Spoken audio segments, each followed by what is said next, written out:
Hello friend, দেখো আমি এখন এই যে রান্না করছি। দেখতে পাচ্ছ তো? আমি বলছি রান্না করছি মটন মটন রান্না করছি। তার জন্য এই যে আলু, আর দেখি আমার সোনাই কি করছে। তো চলো তোমরাও দেখতে থাকো। সোনাই, ও সোনাই, কোথায় গেল সোনাই?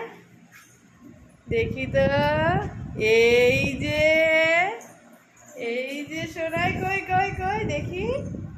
ওই যে দুষ্টুমি করে বেড়াচ্ছে, খুব দুষ্টু হয়েছে, সারাদিন শুধু দুষ্টুমিই করে।